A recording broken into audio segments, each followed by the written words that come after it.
जय श्री राधे कृष्ण। आप सभी का आपके अपने YouTube channel V K Mishra present में बहुत बहुत स्वागत है। आइए सुनते हैं गोपाष्टमी व्रत की कथा। कार्तिक मास शुक्ल पक्ष की अष्टमी तिथि के दिन गोपाष्टमी का व्रत धारण किया जाता है। इस दिन विशेष प्रकार से भगवान श्री कृष्ण और बछड़े सहित गौ की इस दिन पूजा की जाती है तथा गौ वंश के पूजन करने का इस दिन विधान है। आप सभी भक्तों को गोपाष्टमी व्रत की ढेर सारी शुभकामनाएं। आप सभी के जीवन में भगवान श्री कृष्ण की कृपा से और गौ माता की कृपा से आप सभी को सभी प्रकार के सुख तथा समृद्धि की प्राप्ति हो। हिंदू धर्म में गाय का बड़ा ही विशेष महत्व माना गया है।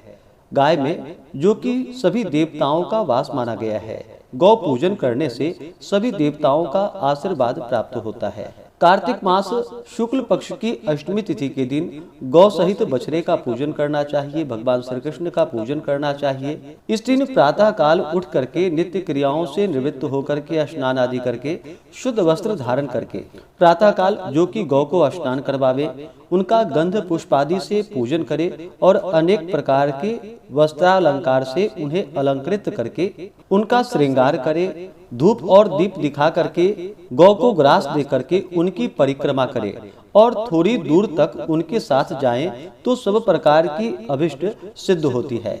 इसी गोपाष्टमी को जो कि सायं काल के समय में, शाम के समय में गाय चरकर जब वापस आवे तो उस समय भी उनका आतिथ्य अभिवादन करके पंचोपचार विधि से उनका पूजन करे और उन्हें हरा चारा खिलावे, हरा मटर खिलावे और गुड़ खिलावे तथा उनकी चरण रज को अपने मस्तक पर धारण करके ललाट पर लगावे तो उससे सौभाग्य आदि की वृद्धि होती है।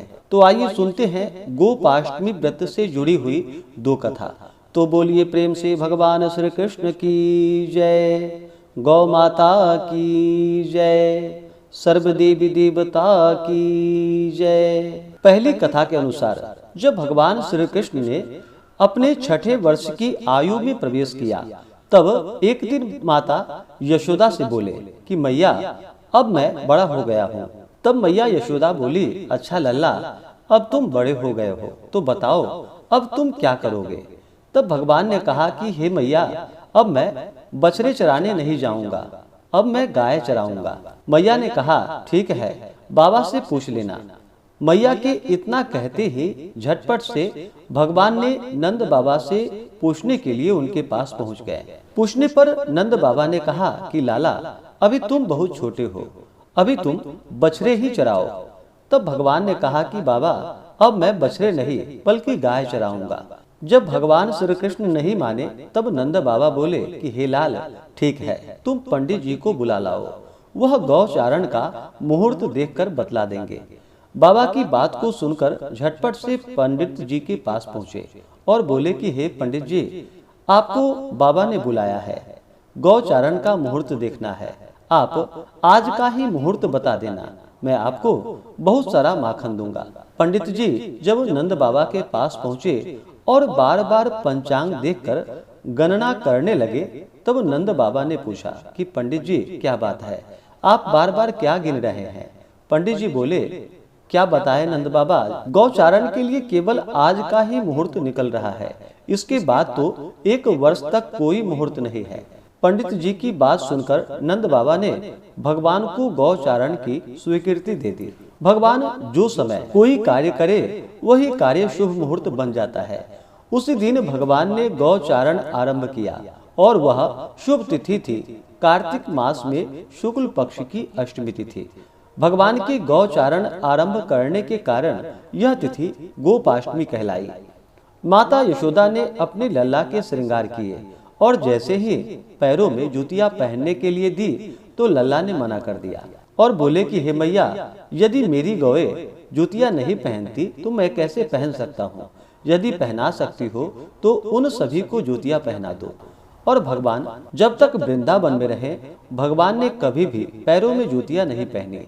आगे आगे गाय और उनके पीछे पीछे बांसुरी बजाते हुए भगवान चलने लगे तथा बलराम और श्री कृष्ण के यश का गान करते हुए ग्वाल गोपाल इस प्रकार से विहार करते हुए भगवान ने उस वन में प्रवेश किया।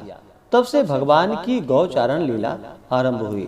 जब भगवान गौए चराते हुए वृंदावन जाते, तब उनके चरणों से वृंदावन की भूमि अत्यंत पावन हो जाती। वह वन गौ के लिए हरी भरी घास से युक्त एवं रंग बिरंगे पुष्पों की खान बन गया। गोपाष्टमी की दूसरी कथा के अनुसार गोपाष्टमी को लेकर एक अन्य कथा यह मिलती है कि कार्तिक मास की प्रतिपदा तिथि से लेकर के सप्तमी तिथि तक भगवान श्री कृष्ण ने गौ बछड़े और अन्य पशु समेत पूरे ब्रजवासियों की रक्षा के लिए अपने उंगली पर गोवर्धन पर्वत को धारण कर लिया था। फिर अष्टमी तिथि के दिन देवराज इंद्र का अहंकार भंग हुआ था और वे भगवान कृष्ण की शरण में आकर क्षमा याचना करने लग गए। तब कामधेनु गाय ने भगवान कृष्ण का अभिषेक किया था। तभी से कार्तिक मास शुक्ल पक्ष की अष्टमी तिथि को गोपाष्टमी का पर्व मनाया जाने लगा। तो बोलिए प्रेम से भगवान श्री कृष्ण की जय, गौ माता की जय, सर्व देवी देवता की जय। गोपाष्टमी के दिन गाय व गौ वंश को स्नान करवाया जाता है और फिर उनकी आरती की जाती है।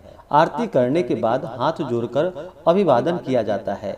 गाय में 33 कोटि देवताओं का वास माना गया है, इसलिए गौ पूजन से उनकी भी स्वतः ही पूजा हो जाती है। इसके बाद गाय की 7 बार कम से कम परिक्रमा करे और हरा चारा उन्हें अवश्य ही खिलानी चाहिए। साथ ही हरा मटर और गुड़ जो कि गाय को खिलानी चाहिए। अगर घर में गाय ना हो तो गोपाष्टमी के दिन गाय को घर के मुख्य द्वार पर बुलाकर उनको स्नान व सेवा करने से अक्षय पुण्य फलों की प्राप्ति होती है। यह संभव ना हो पाए तो गौशाला आदि जगहों पर जाकर के गाय का पूजन श्रृंगार और उन्हें गौग्रास दे, उन्हें हरा चारा खिलाए, हरा मटर खिलाए तथा साथ ही गुड़ खिलाए, उनकी आरती करे और उनके चरण रज को अपने मस्तक पर अवश्य ही लगाए। इससे सभी देवताओं का आशीर्वाद प्राप्त होता है तथा सभी प्रकार के अभिष्ट की सिद्धि होती है और सौभाग्य आदि में वृद्धि होती है। तो आशा करता हूँ कि यह जानकारी आपको अच्छा लगा हो। इसी प्रकार से ज्ञानवर्धक जानकारियाँ प्राप्त करते रहने के लिए, व्रत पूजा के बारे में जानने के लिए, कथा को सुनने के लिए चैनल पे अगर आप पहली बार आए हैं तो चैनल को लाल बटन दबा करके सब्सक्राइब करें, साथ में बेल आइकन घंटी को दबाएं ताकि आने वाली वीडियो का नोटिफिकेशन आपको समय से मिलता रहे। वीडियो को लाइक करें, शेयर करें। सुखी रहें और स्वस्थ रहें। जय श्री राधे कृष्ण। धन्यवाद।